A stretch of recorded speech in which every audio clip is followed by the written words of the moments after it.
పరిషత్ collector గారు దివాకర్ గారు, అదేవిధంగా సిఓ రఘువరన్ గారు, డిఆర్ఓ నరేష్ గారు, డిపో దేవరాజు అధికారులందరితో కలిసి ఈనాడు ప్రజల యొక్క మాట్లాడమని కోరుతాము.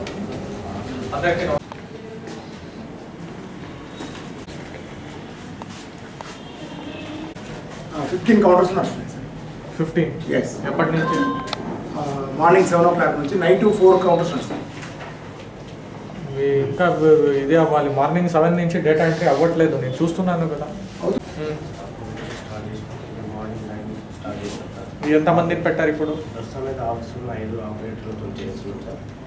అరే మీరు ఎంపీఓస్ ఎంఆర్ఓస్ ముగ్గురు కూర్చొని ప్లానింగ్ చేసుకోవాలి, డే వారీగా ప్లానింగ్ చేసుకోవాలి. 5గురిని కూర్చోపెడితే 200 అప్లికేషన్ అవుతుంది గంటకి. మీ దగ్గర ఉన్న ఈ పంచాయతీ ఆపరేటర్స్ని మాత్రమే పెడుతున్నారు, అంతమందిని పెడితే ఇది సక్సెస్ అవ్వదు. You have to employ more people.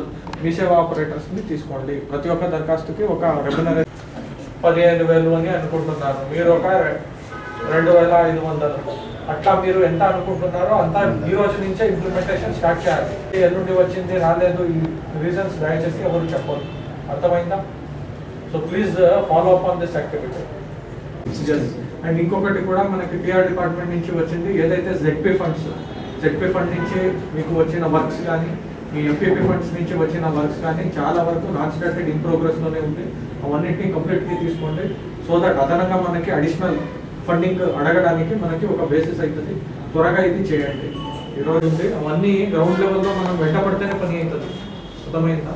ఇది 6th వరకు ఈ ప్రజాపాలన కార్యక్రమాన్ని మీరు అందరూ కూడా పనిచేస్తేనే కరెక్ట్గా అయిపోయింది. సార్ చెప్పినట్టుగా ఆన్లైన్ ఇవన్నీ కూడా మీకు అరేంజ్ చేస్తూ ఉన్నారు. కానీ అయినా ఇవి అంతా కూడా ఇది ఒక పక్క, అదేవిధంగా అంతకుముందు కూడా డెవలప్మెంట్ యాక్టివిటీస్ కూడా అన్ని పూర్తి స్థాయిలో అది ఏం పెద్దగా మీరు వెయిట్ చేయాల్సిన అవసరం లేదు, మీకు తెలుసు, అందరు వాళ్ళకి కూడా తెలుసు. So make sure that the works are grounded immediately, అర్థమైందా? ఉంటుందో వాళ్ళతోటి పూర్తి స్థాయిలో జిల్లాల శానిటేషన్ కూడా చేయాలి. ఎందుకంటే వాళ్ళకి ఈ యొక్క సీజన్లో వల్ల కోవిడ్ అంటుంది ఇది అంటున్నారు కాబట్టి అయిపోదు. మన ఇల్లు ఎవ్రీడే ఏ విధంగా నీట్గా చేసుకుంటామో గ్రామం కూడా పరిశుభ్రంగా ఉంటే మండలి బాగుంటుంది, జిల్లా బాగుంటుంది, రాష్ట్రం బాగుంటుంది. ఆ విధంగా ప్రతి focus on these 2 things, me ZP funds works and GP buildings. చాలా వరకు జీపీ బిల్డింగ్ శాంక్షన్ అయింది. ప్రజాపాలన అనే ప్రోగ్రామ్ మనకి 28 డిసెంబర్ నుంచి స్టార్ట్ అయింది. 8 రోజుల వరకు మనము అభయ సిస్టమ్ అప్లికేషన్స్ని కలెక్ట్ చేసుకోవడం జరిగింది. మా జిల్లాలో టోటల్ 383 జీపీస్ అండ్ 134 మున్సిపాలిటీస్ అన్ని కాడ ప్రతిరోజు క్యాంప్ మోడ్లో పెట్టి పొద్దున్నేసి సాయంత్రం వరకు ఒక టీం అక్కడే జీపీలో కానీ వార్డులో కానీ ఉంటూ అప్లికేషన్ అన్నింటినీ కలెక్ట్ చేసుకోవడం జరిగింది. ఈ ఎంటైర్ ఎక్సర్సైజ్ ఒక డేటా కలెక్షన్ ఎక్సర్సైజ్ అయి ఉన్నది. దీని ప్రకారంగా ఎవరెవరైతే అర్హులు అని అనుకుంటున్నారో వాళ్ళు అందరూ దరఖాస్తులు ఇవ్వచ్చు. ఈ రోజు వరకు మనకి 2,89,400 చిల్లర అప్లికేషన్స్ వచ్చి ఉన్నాయి.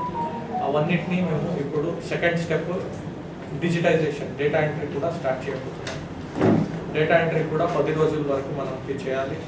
ఇది ఒక చాలా పెద్ద ఎక్సర్సైజ్ ఉన్నది. దానికి ఎంటైర్ మా యంత్రాంగం, జిల్లా యంత్రాంగం దీనికి సిద్ధంగా ఉన్నది. దీని తర్వాత మనకి ప్రతి ఒక్క గైడ్ లైన్ స్కీమ్ ఏదైతే ఉందో దానికి ఎలిజిబిలిటీ క్రైటీరియా అనేది జిఓ గవర్నమెంట్ నుంచి వస్తుంది. దాని ప్రకారంగా ఎలిజిబిలిటీ ఐడెంటిఫై చేసి ఈ ప్రోగ్రామ్ని మేము చేయడం జరుగుతుంది. ఈ ప్రోగ్రామ్ మాకు ఇప్పుడు ఉన్న ఇన్స్ట్రక్షన్ వరకు ప్రతి 4 నెలలకు ఒకసారి చేయడం జరుగుతుంది అని చెప్పడం జరిగింది. మనము దాదాపు ఈసారి అన్ని కుటుంబం నుంచి మేము దాదాపు 85% వరకు మన జగిత్యాలలో ఉన్న కుటుంబాలన్నీ పెట్టుకున్నారు. కాబట్టి మనకి నెక్స్ట్ నుంచి వచ్చేది కొంచెం తక్కువ అవ్వచ్చు. ఈసారి మనకి పెద్ద ఎక్సర్సైజ్ అయింది కాబట్టి ఇన్ ఎనీ కేస్ అందరూ యంత్రాంగం ఈ ప్రోగ్రామ్ని ఫుల్ ఫ్లెడ్జ్గా ఇంప్లిమెంట్ చేయడానికి మేమందరూ సిద్ధంగా ఉన్నామని చెప్తున్నాము. అగైన్ మీరందరూ డేటా ఎంట్రీకి టీం వారీగా, డే వారీగా, జీపీ వారీగా, ఇండివిజువల్ మైక్రో లెవెల్ ప్లానింగ్ చేసుకుంటాం. మనము ప్రతిరోజు టార్గెట్ పెట్టుకునే దాంట్లో డేటా ఎంట్రీని సక్రమంగా కంప్లీట్ చేయాలి.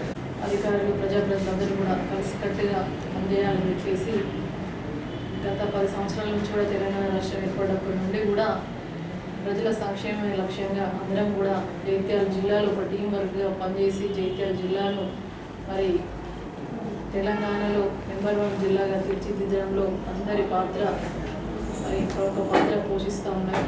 అదేవిధంగా మరి గత ప్రభుత్వం నిర్వహించినటువంటి చాలా కార్యక్రమాల ద్వారా పల్లెల్లో ఉన్నటువంటి ప్రజలందరూ కూడా చాలా ఆరోగ్యంగా చాలా సంతోషంగా ఉన్నటువంటి కార్యక్రమాలు చాలా అవలంబించడం జరిగింది. అవన్నీ కూడా మండల పరిషత్ అభివృద్ధి అధికారులు అవన్నీ కొనసాగించాలి. ఎందుకంటే ప్రజలు బాగుంటేనే ఈనాడు ప్రభుత్వం బాగుంటుంది, మరి రాష్ట్రం బాగుంటుంది, దేశం బాగుంటుంది, గ్రామాలే పట్టుకోవాలని చెప్పేసి పేపర్లకు పరిమితం కాకుండా పూర్తి స్థాయిలో మనం అన్నీ కూడా గత ప్రభుత్వం నుంచి కూడా మనం అవన్నీ సాధికారత అయ్యే విధంగా కూడా కలిసికట్టుగా పనిచేయడం జరుగుతుంది. కాబట్టి నేను ముఖ్యంగా గ్రామాలపై దృష్టి పెట్టి గౌరవ ఎంపీడీఓలందరూ కూడా గ్రామ స్థాయిలో దృష్టి పెట్టి ప్రతి పల్లె కూడా బాగుండే విధంగా అనేక అభివృద్ధి కార్యక్రమాలు కూడా గతంలో మరి కంటిన్యూ చేసినాయి. ఇప్పుడు కూడా ప్రభుత్వం ఇన్స్ట్రక్షన్ ఇచ్చినాయి, అన్నీ కూడా కలిపి ప్రజలకు అందే విధంగా చూడాలని చెప్పేసి వారందరినీ కూడా మరి కోరుతూ, అదేవిధంగా ఈనాడు ప్రజాపాలన అనే కార్యక్రమాన్ని ప్రభుత్వం నిర్వహించడం చాలా సంతోషం. మరి ఈనాడు 6వ తారీఖు మరి చివరి రోజు. ఇదే కాకుండా మరి అధికారులకు 4 నెలలకు ఒకసారి దీన్ని నిర్వహిస్తామని చెప్పేసి వారికి ఇన్స్ట్రక్షన్స్ వచ్చినాయని చెప్పేసి చెప్పడం జరుగుతుంది. కానీ ఇది మంచి కార్యక్రమే అయినప్పటికీ కూడా పూర్తిగా అమలు చేసి మరి ప్రజలకు సంక్షేమం అందించాలని చెప్పేసి మేము కూడా ప్రభుత్వాన్ని మరి వారు చేసే కార్యక్రమాలను స్వాగతిస్తూ పూర్తిగా ఇంప్లిమెంట్ అయ్యేదాకా కూడా అప్లికేషన్ల దరఖాస్తుల స్వీకరణనే కాకుండా పూర్తి స్థాయిలో గ్రౌండ్ లెవెల్ వరకు కూడా ఆ యొక్క లబ్ధిదారునికి లబ్ధి చేకూరే విధంగా కూడా దీన్ని మరి పూర్తి చేయాల్సిన బాధ్యత ప్రభుత్వంపై ఉంటుంది, ప్రజలందరిపై ఉంటుంది. కాబట్టి దీన్ని ఆ విధంగా తీసుకోవాలని చెప్పేసి తెలియజేసుకుంటూ, మరి ఈ యొక్క దరఖాస్తులో చూసినట్టయితే ముఖ్యంగా ఈ యొక్క అభయహస్తం తెలంగాణ రాష్ట్ర ప్రభుత్వం ప్రజాపాలన అనే ఈ యొక్క అప్లికేషన్ ఫామ్లో చూస్తే ఎక్కడా కూడా అకౌంట్ నెంబర్ అనేది లేదు. ఎందుకంటే ఇది నేను చెప్పేది కాదు, మన ఫీల్డ్ లెవెల్లో ప్రజల దగ్గర నుండి వస్తున్నటువంటి ఒక ఆందోళనకరమైనటువంటి విషయం ఇది. మరి అకౌంట్ నెంబర్ ఇచ్చినట్టయితేనే నాకు పెన్షన్ వచ్చే అవకాశం ఉంటుంది, నాకు వచ్చే లబ్ధి ఏదైతే ఉంటుందో ఏ దళారి చేతులకు పోకుండా మరి పూర్తి స్థాయిలో లాభం పొందే అవకాశం ఉంటుందని చెప్పేసి ప్రజలందరూ కూడా మరి ఆందోళన గురవుతున్న సమయంలో తప్పకుండా ప్రభుత్వం దీన్ని గుర్తించి అకౌంట్ నెంబర్ కూడా మరి సరి చేస్తే బాగుంటుంది, జత చేస్తే బాగుంటుంది. ఇప్పటికే అప్లికేషన్లు చాలా వరకు 2,89,000 అప్లికేషన్లు వచ్చినాయి. మరి వాళ్లకు అకౌంట్ నెంబరు ఏ విధంగా మరి దాన్ని తీసుకుంటారు, మరి వచ్చే యొక్క లబ్ధి వాళ్ళకు ఏ విధంగా పంపిస్తారో అకౌంట్ నెంబర్ లేకుండా మరి ఎవరి ద్వారా వాళ్ళకు చేరవేస్తారు అనేది విషయంలో పూర్తి స్థాయిలో ప్రజలకు క్లారిటీ ఇవ్వవలసిందిగా ప్రభుత్వాన్ని మరి కోరుతా ఉన్నాం. అదేంటైతే రేషన్ కార్డ్ నెంబర్ అని చెప్పేసి ఇక్కడ 6th నెంబర్లో ఇచ్చారు. కానీ రేషన్ కార్డు మరి లేని వాళ్ళు ఏ నెంబర్ వేసి మరి వాళ్ళు అప్లై చేసుకోవడం అనేది ప్రజల్లో చాలా గందరగోళంగా ఉన్నాయి. ఈ విషయం పైన రేషన్ కార్డు ముందే ఇచ్చి ఈ పథకాలన్నీ కూడా మరి అప్లికేషన్ చేస్తే బాగుండు అని చెప్పేసి ప్రజల పక్షాన మేము ప్రభుత్వాన్ని రిక్వెస్ట్ చేస్తూ ఉన్నాం. అదేవిధంగా చూసినట్టయితే ఇక్కడ మహాలక్ష్మి అనే పథకం ఉన్నది. మరి ప్రతి నెల 2,500 ఆర్థిక సాయం అందిస్తామని చెప్పేసి ఇక్కడ మరి మహాలక్ష్మి యొక్క స్కీమ్లో చెప్పడం జరిగింది. 2,500 అనే ఈ యొక్క పెన్షన్ అనేది మరి ఆల్రెడీ పెన్షన్ వచ్చిన వాళ్ళకి కూడా ఇస్తారా, లేకపోతే ఇప్పుడు కొత్తగా మళ్ళీ రాని వాళ్ళకే ఇస్తారా అనేది ఎక్కడా కూడా పూర్తిగా క్లారిటీ లేదు. మరి అది కూడా క్లారిటీ ఇవ్వాలని చెప్పేసి తెలియజేస్తూ ఉన్నాం.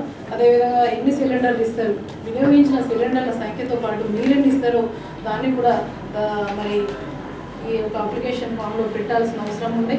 అదేవిధంగా రైతు భరోసా అనే పథకం కూడా పెట్టడం జరిగింది.